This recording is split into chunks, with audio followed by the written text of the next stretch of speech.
नमस्कार दोस्तों, आपका स्वागत है हमारे YouTube channel master of Social work पर। और अगर आप पहली बार हमारा वीडियो देख रहे हैं तो आप हमारे चैनल को सब्सक्राइब कर सकते हैं, साथ ही हमारे टेलीग्राम चैनल को भी ज्वाइन कर सकते हैं। आपको हमारे चैनल पर सोशल वर्क और नेट से जुड़ी हुई सारी जानकारी प्राप्त होगी। तो इससे पहले हमारे जो वीडियोज़ हमने यूनिट फर्स्ट नेट के यूनिट फर्स्ट के अकॉर्डिंग सोशल वर्क के वीडियोज़ जो बनाए थे, उस पर हम कुछ बेस्ड क्वेश्चन लाए हैं जो कि आपका प्रीवियस ईयर क्वेश्चंस पेपर से ही लिया गया है। ठीक है, तो आज हम डिस्कस करेंगे। आपको इसमें स्क्रीन पे क्वेश्चन आएगा जिसके लिए आपको 30 सेकेंड दिए जाएंगे। 30 सेकेंड में आपको अपना आंसर कमेंट करना होगा और उसके बाद आपको आंसर बताया जाएगा। तो चलिए आगे बढ़ते हैं। सबसे पहला हमारा जो क्वेश्चन है वो स्क्रीन पे है, आपके पास 30 सेकेंड है। क्वेश्चन को समझिए और फिर आंसर कमेंट करिए। तो आपको ये बताना है कि जो ग्रुप डायनेमिक का कॉन्सेप्ट है वो किसने दिया था, और आपके 30 सेकेंड पूरे होने से पहले आपको इसको आंसर करना है।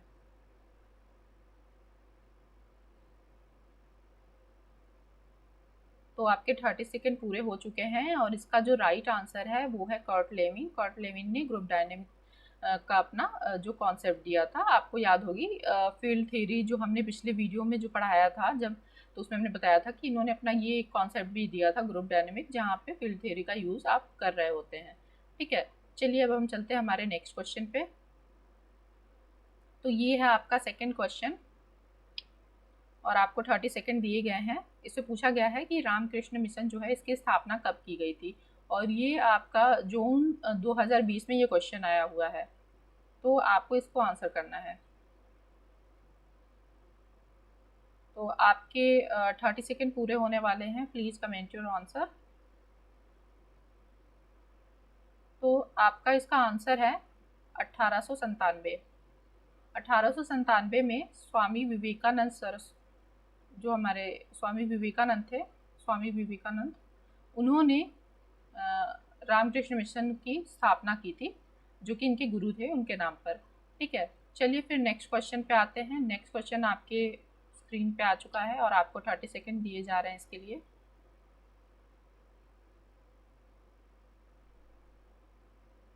तो इससे पूछा गया है कि जो first charity organization of society है उसकी स्थापना कब और कहाँ की गई थी। Please comment your answer. और आपका समय पूरा हो चुका है 30 सेकेंड। और इसका जो राइट आंसर वो है इंग्लैंड में, और 1869 में सबसे पहले चैरिटी ऑर्गेनाइजेशन की स्थापना की थी, जिसकी स्थापना ऑक्टिविया हिल और सैमुअल बर्नेट ने की थी।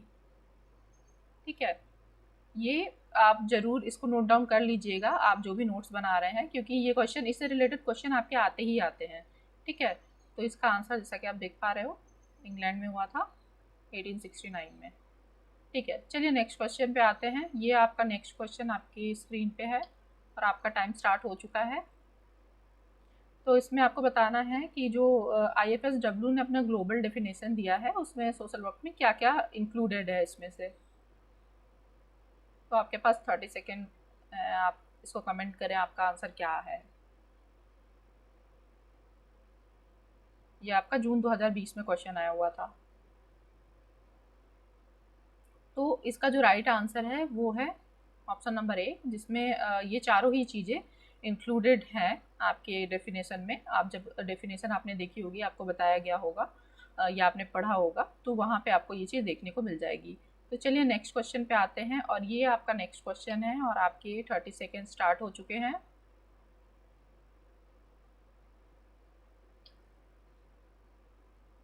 इसमें आपको बताना है कि जो वेलफेयर स्टेट का जो कॉन्सेप्ट आया था वो किसके द्वारा आया था। इसमें से इन चारों में से कौन सा रिपोर्ट या कौन सा लॉ था जिसके बाद ये आपका वेलफेयर स्टेट का कॉन्सेप्ट आया। ये आपका जून 2020 का क्वेश्चन है। तो इसका राइट आंसर होगा बेब्रिज रिपोर्ट। बेब्रिज रिपोर्ट जो बेब्रिज ने दी थी, आपको याद होगा, ये हमने आपको आपके पिछले वीडियो में पढ़ाया हुआ है। तो अगर आपने अच्छे से इसे देखा होगा, जो बेब्रिज रिपोर्ट आपकी आई थी 1942 में, ठीक है, सर विलियम बेब्रिज ने इसे दी थी। जो विलियम वेब्रिज थे उन्होंने इसे दी थी, अगर आपको याद होगा, आपने पढ़ा होगा तो। और इसमें 5 जाइंट्स के बारे में बताया गया था, 5 जाइंट्स, ठीक है। तो ये उसमें वेलफेयर की बात की गई थी, इंश्योरेंस की बात की गई थी कि सबको इंश्योरेंस दिया जाए, और बाकी चीज़ें भी बताई गई थी। आपको डिटेल में अगर जानना है तो आप हमारी वीडियोस को जाकर देख सकते हो, आप हमारे वीडियो जो भी यूनिट फर्स्ट के प्लेलिस्ट में है, ठीक है। चलिए नेक्स्ट क्वेश्चन पे आते हैं। तो आपका ये नेक्स्ट क्वेश्चन है, 30 सेकेंड है आपके पास। इसमें क्वेश्चन ये है कि इसमें से एमजी रानाडे किस संस्था से रिलेटेड है। ये आपका जून 2020 का क्वेश्चन है। सोशल रिफॉर्म से रिलेटेड जो टॉपिक्स हैं आपके, ये उससे रिलेटेड है। तो आपने अपने कमेंट कर दिए होंगे आंसर। तो इसका जो आंसर है वो है प्रार्थना समाज। प्रार्थना समाज से रिलेटेड है एमजी रानाडे, ठीक है। तो चलिए अब हम चलते हैं हमारे नेक्स्ट क्वेश्चन पे। तो इसे अच्छे से आप देख लीजिएगा, इसमें आपको थोड़ा सा टाइम चाहिए होगा तो आप ले सकते हैं। इसमें आपको मैच करना है, ये आपका जो लॉ दिया गया था एलिजाबेथ पुअर लॉ, उसके अकॉर्डिंग ये आपको मैच कराना है। तो आपने अपना आंसर कमेंट कर दिया होगा। चलिए नेक्स्ट टॉपिक जो इसका आंसर है हम वो देखते हैं। उसके अकॉर्डिंग हम आंसर को देखते हैं। चलिए देखते हैं आंसर क्या है। तो चलिए देखते हैं हम इसका आंसर क्या है।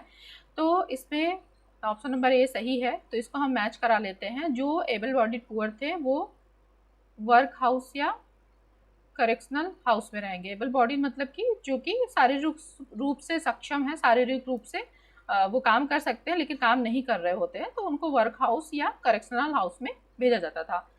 और आपका बी का ऑप्शन है 2, इम्पोर्टेंट पुअर जो थे उनको एलएमएस जो हाउस था उसमें, मतलब कि जो सक्षम नहीं थे कर पाने में ये सारी चीज़ें, जैसे कि इसमें बूढ़े बुजुर्ग लोग थे जो कि डिपेंडेंट थे, वो खुद से नहीं कर सकते थे, या ऐसे लोग जिनको जो बॉडी से जो ऐसे कैपेबल नहीं थे कि वो काम कर पाए, तो उनको एलएम हाउस में रखा जाता था। और इसके बाद है जो सी है वो है कि डिपेंडेंट चिल्ड्रन। तो डिपेंडेंट चिल्ड्रन वो था जिनको किसी भी ऐसे टेक केयर के लिए किसी पर्सन के साथ रखा जाता था जो कि अपने से खुद से कमाई नहीं कर सकते थे, बच्चे थे। इसके अलावा पुअर चिल्ड्रन जो कि गरीब थे, जिनकी देखभाल उनके माता पिता नहीं कर सकते थे, तो उनको उनके पेरेंट्स या रिलेशन में जो भी व्यक्ति हैं उनके साथ रखा जाता था। तो ये आपका ये ऑप्शन है, ठीक है। तो चलिए नेक्स्ट क्वेश्चन पे चलते हैं। ये आपका 8वां क्वेश्चन आ चुका है और आपको 30 सेकंड दिए गए हैं। इसमें भी आपको लिस्ट मैच करानी है। इसमें कुछ थ्योरीज दी गई हैं और जिनके प्रोपोनेंट दिए गए हैं वो आपको बताना है। आप एक बार अच्छे से देख के इसको कमेंट कर सकते हैं। थोड़ा सा टाइम लगेगा आपको इसमें, हो सकता है।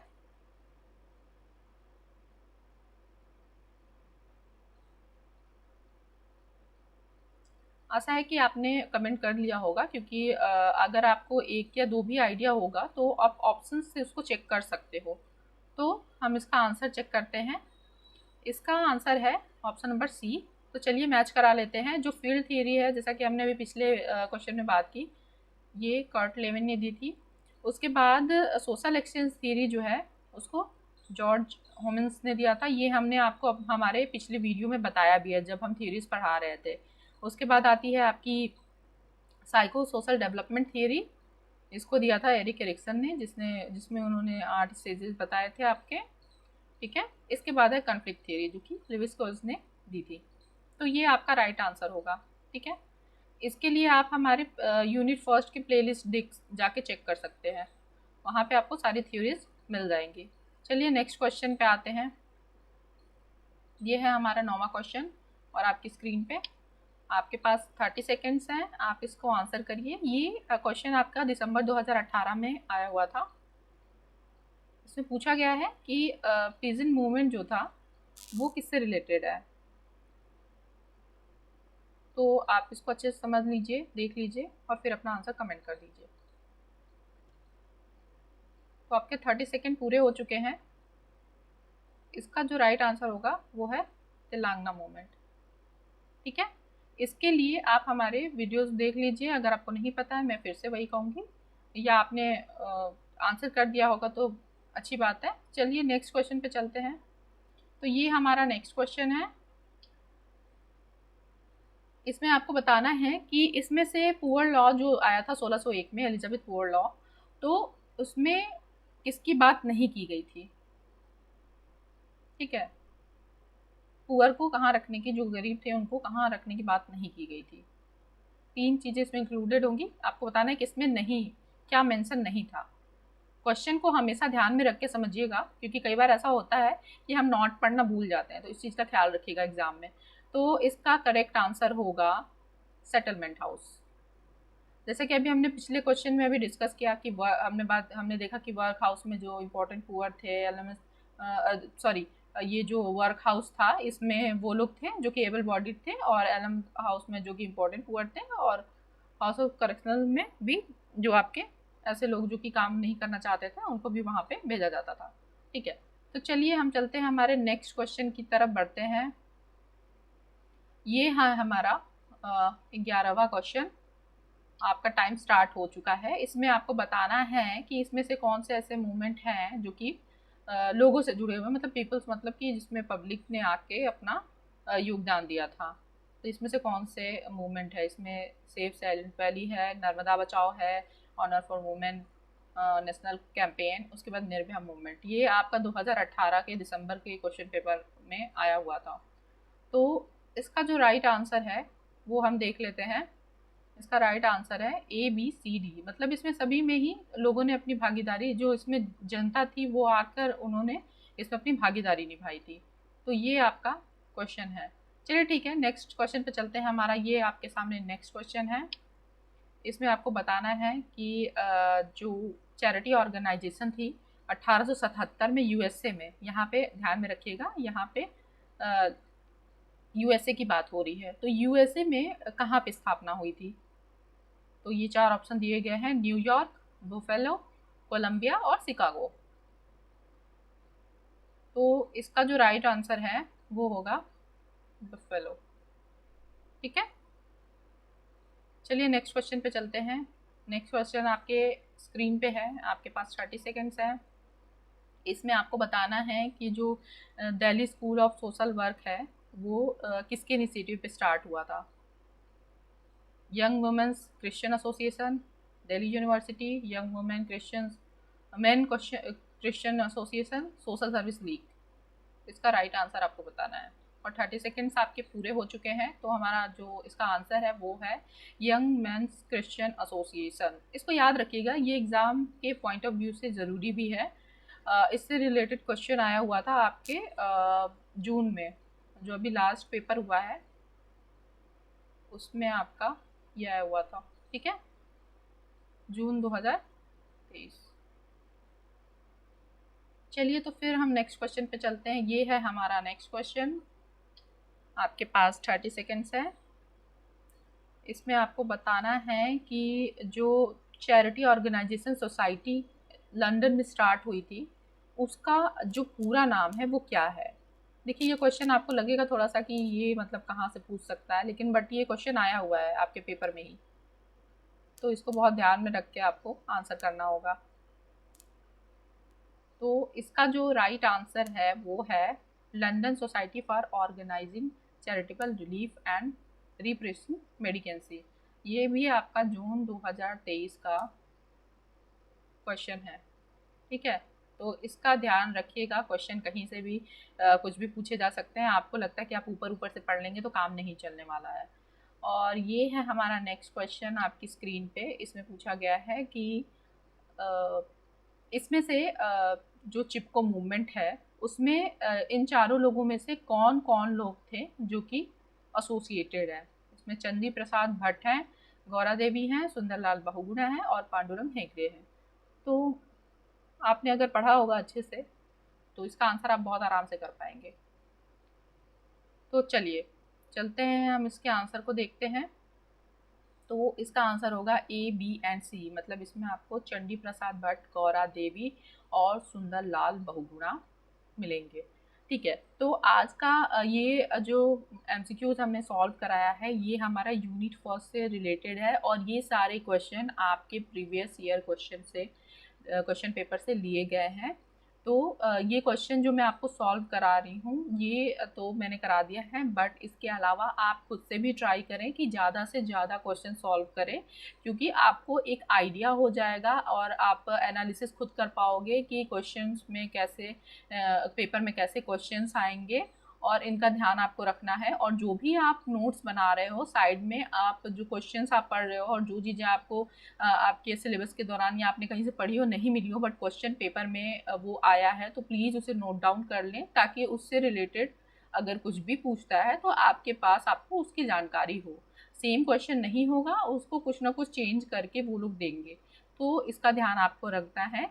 और अगर आपको हमारा ये वीडियो पसंद आया और आप चाहते हैं कि हम ऐसे ही एमसीक्यू सॉल्व कराते रहें, तो आप हमारे वीडियो को लाइक और चैनल को सब्सक्राइब करिए। और साथ ही साथ अगर आपको और किसी टॉपिक पे लगता है कि जो सोशल वर्क से रिलेटेड टॉपिक है जो इम्पॉर्टेंट है हम उस पर वीडियो आपके लिए ले आए, तो उसके लिए आप हमें कमेंट कर सकते हैं। And thank you for watching.